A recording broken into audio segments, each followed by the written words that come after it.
გამარჯობა, დღეს 4 თებერვალია, მოგესალმებით ყველას. ახლა 4 საათია და იცით რომ პირდაპირ ეთერში გადაცემა თქვენი დრო იწყებს მუშაობას. მე ლელანი ნუა ვარ. იმედია დღევანდელი თემა აქტუალურია და იაქტიურებთ თქვენს. შეგიძლიათ დასვათ კითხვები იმ ტელეფონის ნომერზე, რომელიც ეკრანზეა მითითებული. მაშას დღეს ჩვენ მოწვეულ სტუმრებთან ერთად ვისაუბრებთ თბილისის საბავშვო ბაღებზე და მათთან დაკავშირებულ სიახლეებსა თუ პრობლემებზე. გაჩვენა მეტი მოთხოვნა სტატისტიკის მიხედვით რამ განაპირობა ეს გადასახადის მოხსნამ თუ სხვა რამ ბევრი მიზეზი არსებობს. მინდა არ დავაყოვნო და წარვადგინო ჩვენი სტუმრები, რომლებიც ამ თემის ირგვლივ მთელი 1 საათის განმავლობაში ისაუბრებენ. გაბატონი თამარ ტალიაშვილი, თბილისის საკრებულოს განათლებისა და კულტურის კომისიის თავმჯდომარე და ფრაქცია ქართული ოცნების თავმჯდომარის მოადგილე გვეწვია. ძალიან დიდი მადლობა თქვენ და ასევე ბატონი თემურ თორდინავა, თბილისის საბავშვო ბაღების მართვის სააგენტოს ხელმძღვანელი. გაიგეთ ყველა სიახლე ჩვენი გადაცემიდან და იაქტიურეთ. კიდევ ერთხელ უღრმესი მადლობა იმისთვის, რომ გამონახეთ დრო და დავიწყოთ ქალბატონ თამარ თქვენგან, იმიტომ რომ გუშინ საკრებულოში სწორედ ამ თემის ირგვლივ გაიმართა სხდომა, გავაცნოთ მაყურებელს, რა გადაწყვეტილება იქნა მიღებული, რა სიახლეები და რატომ იყო საჭირო ამ სხდომის ჩატარება. კი ბატონო, მოგესალმებით კიდევ ერთხელ, მივესალმებით თქვენს მაყურებელს და მინდა დავაფიქსიროთ ჩვენი პატივისცემა თქვენი გადაცემისადმი. ძალიან სასიამოვნოა რომ აქ ვარ და კარგი თემა შეიძლება ითქვას, რომ იყო გუშინ საკრებულოს განათლებისა და კულტურის კომისიის განხილვის საგანი, საქმე ეხება იმ დადგენილების პროექტს, რომლის საფუძველზეც შეძლებენ თავშესაფრის მაძიებელი, ლტოლვილი და ასევე ჰუმანიტარული სტატუსის მქონე ოჯახის წევრები, კონკრეტულად კი მათი შვილები, სკოლამდელი აღზრდის მიღებას. ანუ მუნიციპალური ბაღები მათთვის გახდა გუშინდელი გადაწყვეტილების შემდეგ ხელმისაწვდომი. რატომ არის ეს მნიშვნელოვანი? ეს ერთ-ერთი ნაბიჯი არის ევროინტეგრაციის გზაზე. ძალიან მნიშვნელოვანი არის, რომ ასოცირების ხელშეკრულება მოითხოვს სწორედ ამგვარი ტიპის დამოკიდებულებას, რათა ინტეგრირება მოხდეს სწორედ ამ სტატუსის მქონე ბავშვებისა ქართულ საზოგადოებაში და ეს მინდა გითხრათ, რომ ასევე ამით მოხდა იმ ხარვეზის გამოსწორება, რომელიც არსებობდა, ანუ საერთაშორისო კონვენციებისადმი ქართული კანონმდებლობის დამოკიდებულება ისეთი არის, რომ მათ აქვთ პრიორიტეტი მოგახსენებათ, ანუ აუცილებელი რომ ჩვენი კანონმდებლობა ჰარმონიზებული იქნეს და შესაბამისად ეს ნაბიჯი ასევე გადადგმული იყო იმისგან, რომ ხარვეზი აღმოფხვრილი იყო.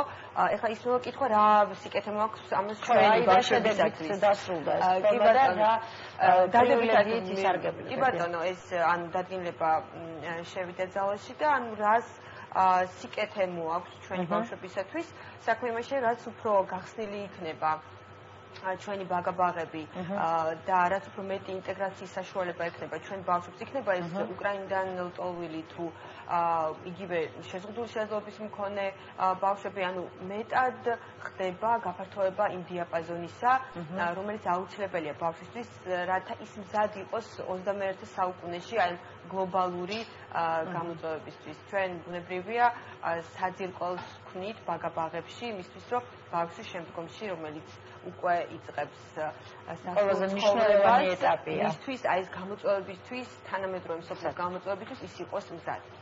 კეთილი, ეს საკმაოდ წინ გადადგმული ნაბიჯია, მიუხედავად იმისა, რომ ამდენ ხანს თქვენ ახსენეთ, რომ ეს ხარვეზად ითვლებოდა, კარგია, თუ შედეგსაც დაინახავს საზოგადოება, ძალიან ხშირად ითხოვენ შედეგს და მე მესმის ამიტომ სწორედ მათი, მოგიწოდებთ თქვენ გამოიყენეთ შესაძლებლობა, დაგვირეკეთ პირდაპირ ეთერში, მე ჩვენს გადაცემებში ძალიან ხშირად არის ხოლმე მოთხოვნა ამ თემის ირგვლივ ვისაუბროთ, დისკუსია გავმართოთ და სწორედ ამისთვის კიდევ ერთხელ დიდი მადლობა.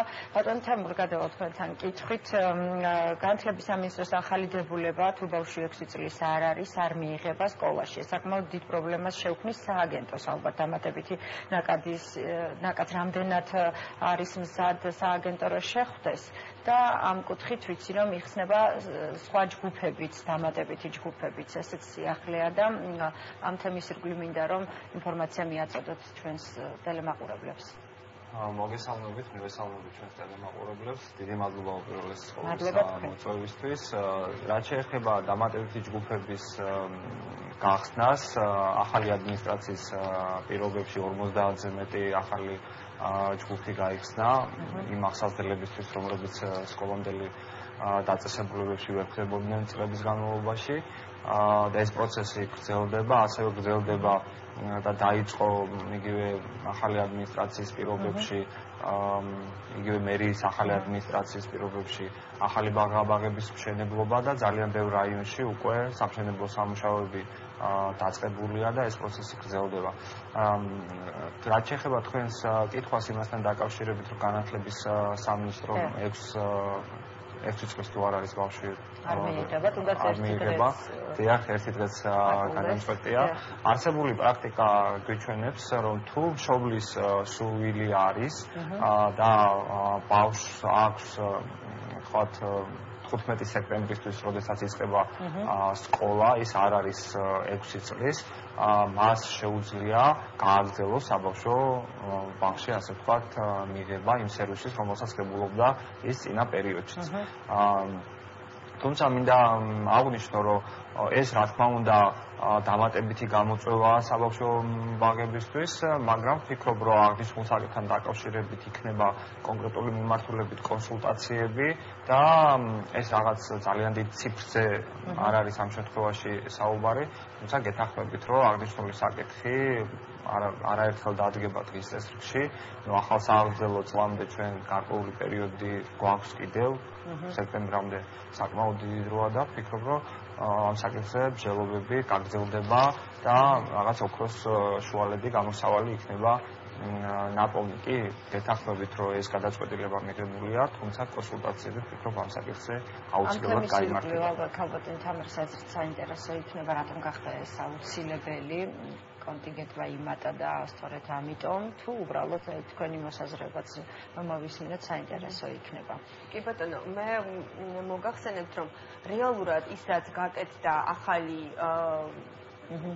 მერის, ესე ვთქვათ, ახალი საკრებულოს პირობებში ეს უდაოდ უპრეცედენტო არის და მინდა ვთქვა, რომ ბაღების მიმართულებით ის წინასაარჩევნო დაპირება, რომელიც ჰქონდა ქართულ ოცნებას, ასევე დავით ნარმანიას, ეს ყველაფერი სრულდება. რეალურად მინდა გითხრათ, რომ თუ შესრულებაში დაიგულისხმეთ, როდესაც ჩვენ მოსახლეობას ხვდებოდით წინასაარჩევნოდ, მათი მხრიდან იყო ძალიან დიდი გულისწყივილი იმასთან დაკავშირებით, რომ ათობით 50-მდე ბაღი ქალაქ თბილისში დაიხურა. ეს იყო მათი გულისწყივილი. მათი გულისწყივილი იყო ის, რომ დაიხურა ძალიან ბევრი მიზეზის და გამო, ესეც უნდა ვთქვათ. დაიხურა ძალიან ბევრი მიზეზის და გამო ძალიან ბევრი ბაღი.